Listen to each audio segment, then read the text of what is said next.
Fiona Apple. I did use the word colleague in this project and in art and poetry. You're a songwriter, but specifically with regard to Gasping for Justice, how did you find your way to this project? Well, Scott brought me here as well, and I'm very grateful for that. I knew him from the While They Wait Fund, but he just texted me and asked me if I wanted to be part of this, sent me some information, and I said, of course. And just reading even one of these declarations, I do not see how it's possible for anybody to not be furious and terrified for these people and to care.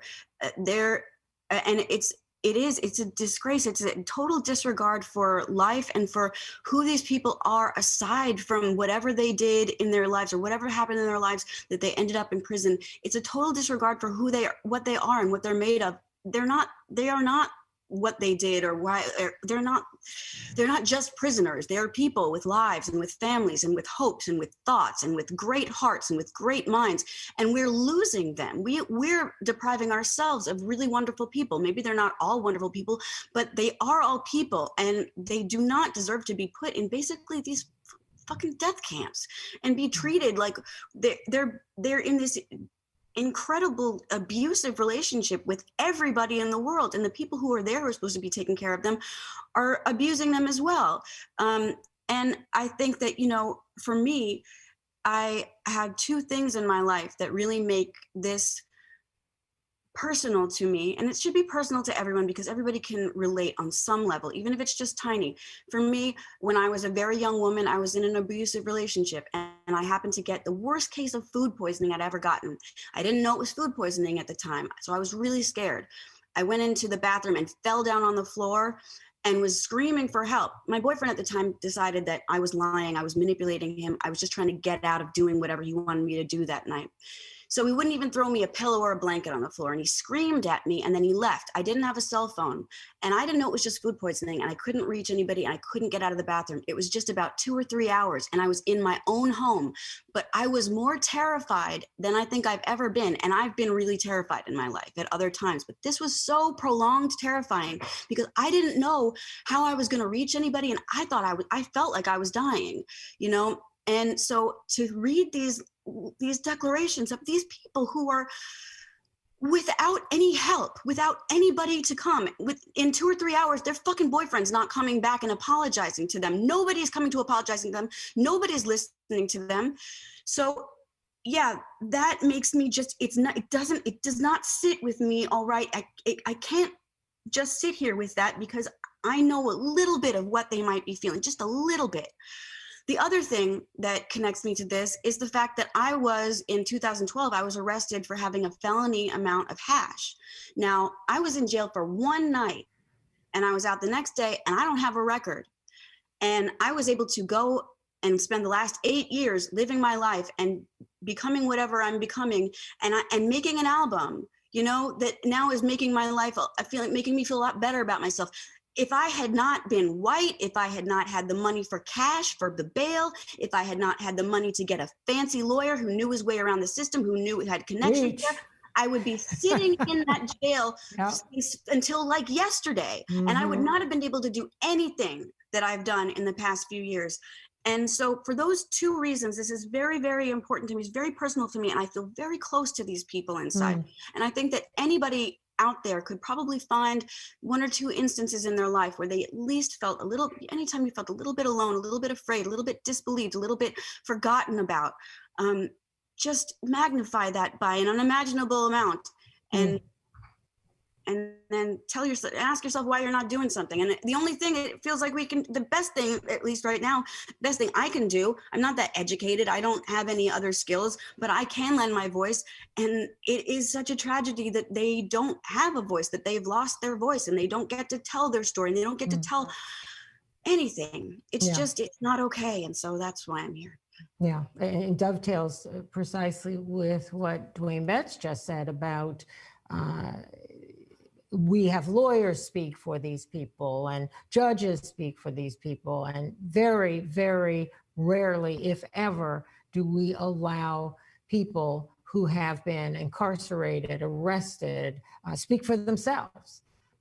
And that's one of the wonderful things about this project. But Claire, now we're going to bring back Fiona Apple, another wonderful conversation in our midst. And Fiona was with me earlier and talking, and Karen was so excited that she was going to share this evening with you, Fiona Apple, around a cause that you're both so passionate about.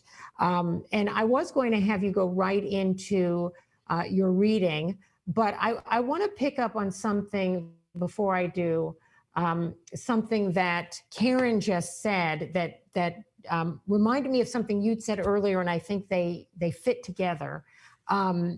She talked about the positive story that she reported on. So much of what we report on isn't positive. The news is always and often so bleak. But she had the one man she'd interviewed, and she's been doing follow-up on the stories of the men who were released early, and some women who were released early in New Jersey as part of the COVID prevention plan. And as following them, some have had positive reunions with family. One man got a job, and their humanity is beginning to be restored. And it reminded me of what you said in your comments earlier about people being people and having dreams and families, and they're not what they did, they are who they are.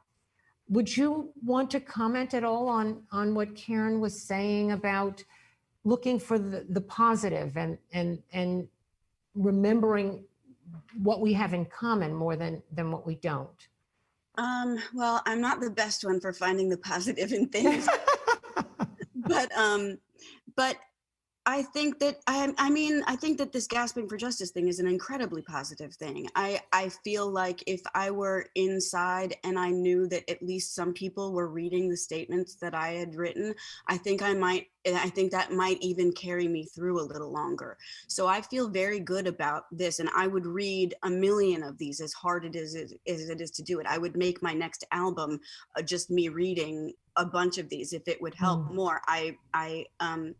But yeah, I think that this is a very, at least some of us care, and at least maybe they know that, and maybe this will make a difference. And it seems like it already is, with people, paying more attention and signing petitions and giving donations, and even maybe there are some young people out there who will become public defenders and who will become activists because of watching this. And that would be very, very amazing and wonderful. So, yeah.